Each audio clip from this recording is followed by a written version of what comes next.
ที่เขตภาคในการฝนตกอยู่บริเวณบ้านนาอ่างตำบลนาการอำเภอเต่างอยนะบ่ายสองวันนี้ฝนตกพี่น้องอยู่บริเวณบ้านอ่างตำบลนาการอำเภอเต่างอยคนแรกก็แห้งก็เป็นทำท่าที่ว่ายากง่ายเลย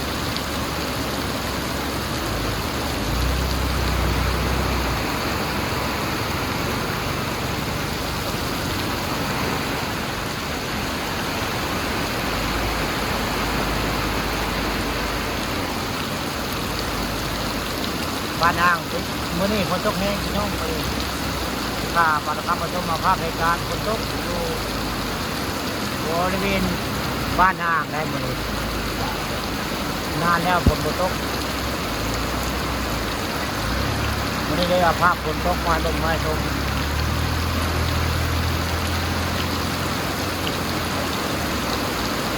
เมื่ออาการแล้วก็ทุกอย่างง่ายได้หมดเลยคนทิ้มช่วงมาเฮงเลยพี่น้องในอำเภอตำบลนาตาลหรือว่าอำเภอเต่างอยฝนตกเฮงก็ได้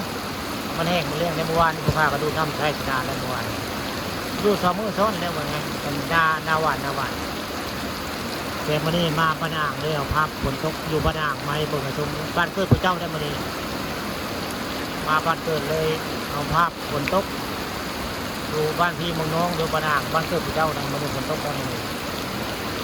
เบิ่งแล้วก็คือสิว่ายากง่ายเลย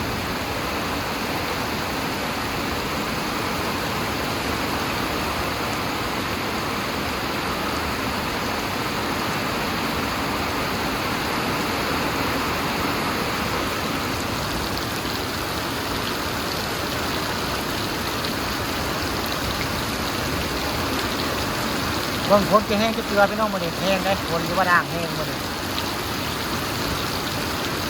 แต่เจ้าแท้ยอดเข้าก็คืออยู่เข้ากะทิได้ชื้นพี่น้องมันเนื่องจากมันแรงเหิมแล้วคนมาตกเป็นเดือน2 เดือนแล้วมันคนมาตกคืออยู่บ้าน